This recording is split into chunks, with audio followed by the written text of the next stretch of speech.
So you want to bring people to Jesus? You want to reach your family? You want to reach your friends? That's how you do it. That's how you do it. It's not that difficult. It's pretty simple.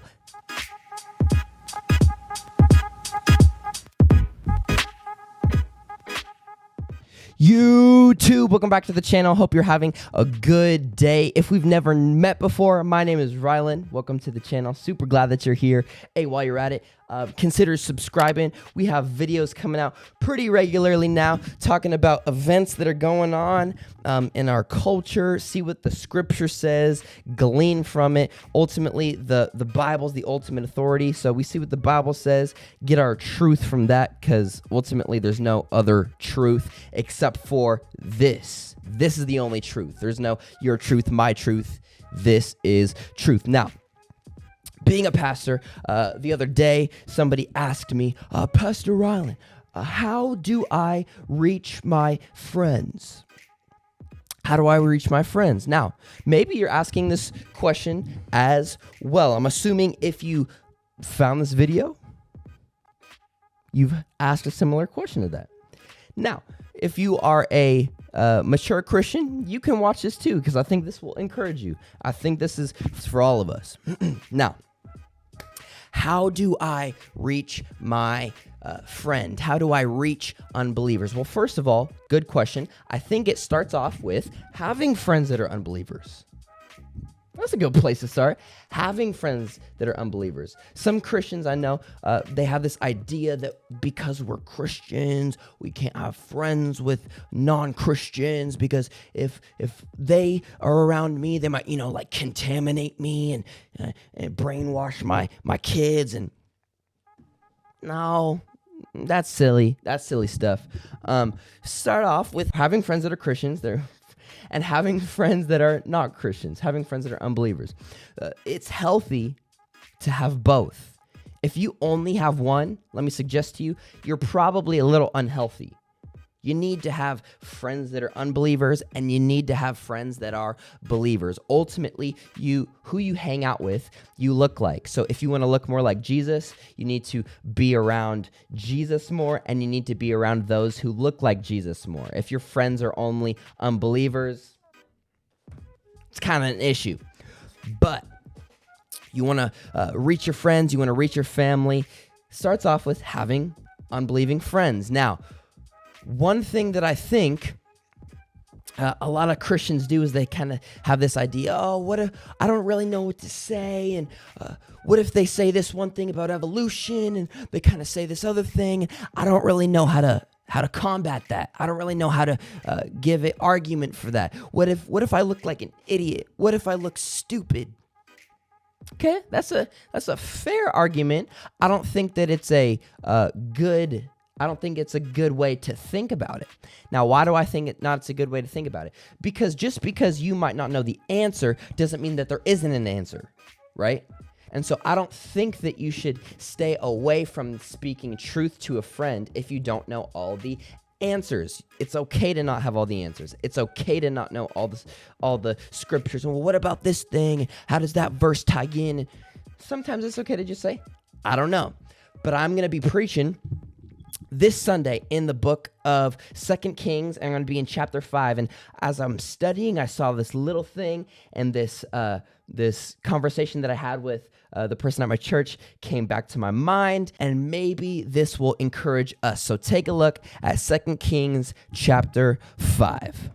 Okay, so 2 Kings chapter 5, verse 1. Now Naaman, that's a name right there. Now Naaman, commander of the army of the king of Syria, was great and honorable man in the eyes of his master, because by him the Lord had given victory to Syria. Okay, so first of all, this is not a Jew. This is a Gentile. So remember, the Jews had problems with Gentiles and Samaritans, and they couldn't be friends. They couldn't deal with any of. Okay. Gentile, not a Jew.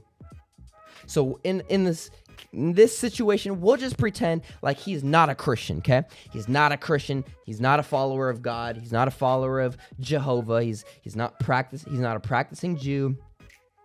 He's a Gentile. He's an unbeliever. Now, Naaman, commander of the army of the king of Syria, was great and an honorable man in the eyes of his master.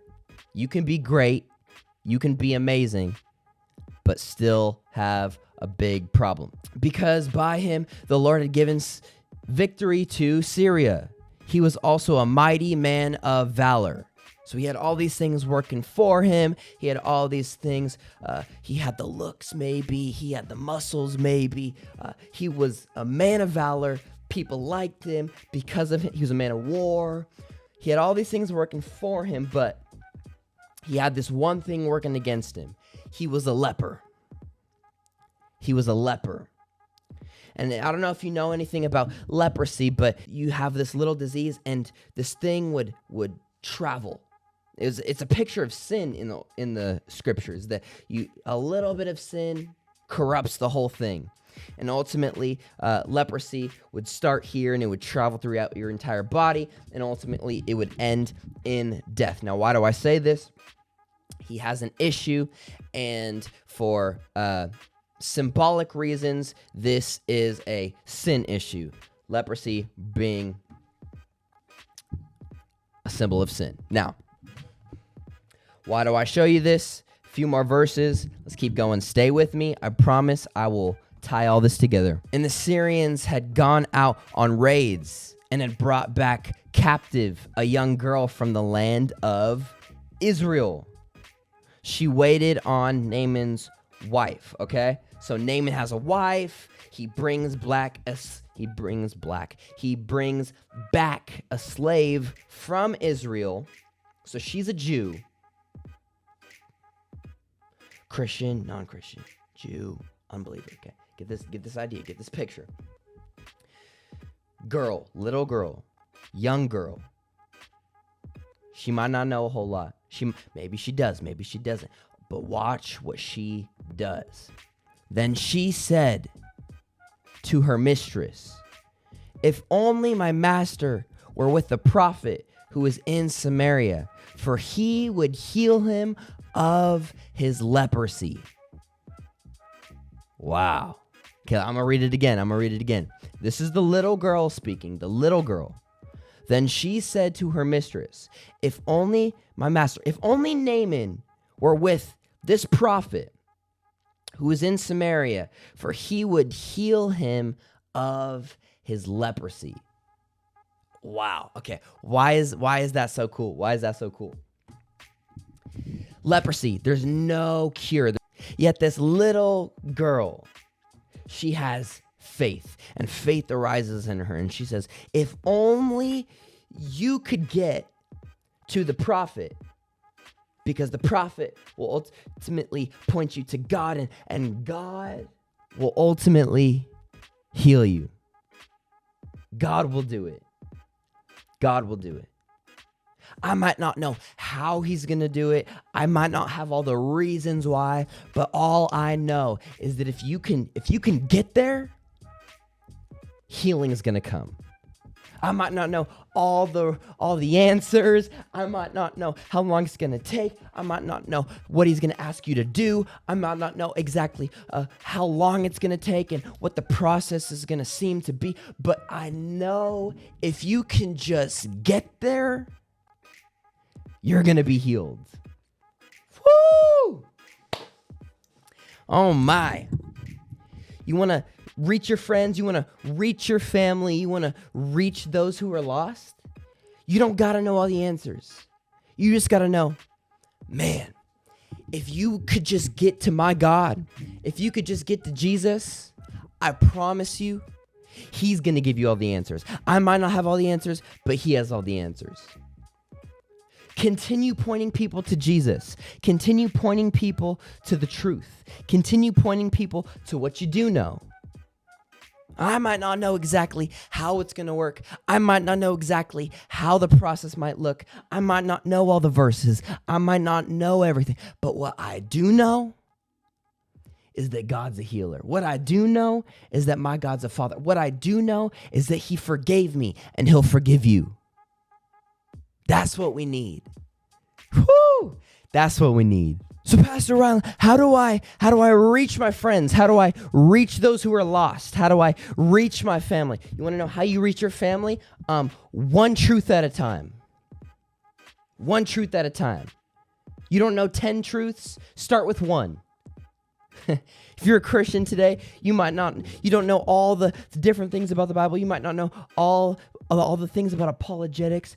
Tell them what you do know. Is the rapture going to be pre-trib or post-trib or mid-trib? What is the answer, Christian? Start with the little truth that you know. I don't know about that. I might not know about that. If you don't know about it, that's okay. You can seek answers. Like I said, don't not share truth because you might not know answers. Even because you don't know answers, that doesn't mean that there aren't answers there. Search for answers. Search for the truth to all these questions that they're asking. But start with what you do know. She says, the faith arises in her. This little girl, slave to a Gentile. She says, if only my master were with the prophet who is in Samaria, for he would heal him of his leprosy. She points him to the prophet, and the prophet points him to God. Why don't you be the prophet? And why don't you be the little girl? You want to reach somebody? You want to see this city change? You want to see this world change? You want to see your family changed? You want to see people come to know Jesus? Just point him to Jesus. Just point him to the truth. You guys know this verse. This is John 8, verse 31 and 32. So Jesus said to the Jews who had believed him, if you abide in my word, you are truly my disciples, and you will know the truth, and the truth will set you free. You want to see people set free? You want to see this world set? You want to see bondage come off? You want to see people's lives changed? Point them to the truth. You might not know it all, but point them to what you do know. Hope that encouraged you. I love you guys. And hey, consider subscribing. Consider liking this video. Really means a lot to me. We're getting close to 100. So, whew. Can't wait. That's going to be a party that day. So I'm really looking forward to it. We'll get some more videos out here for you soon. And yeah, I love you guys. YouTube. Peace.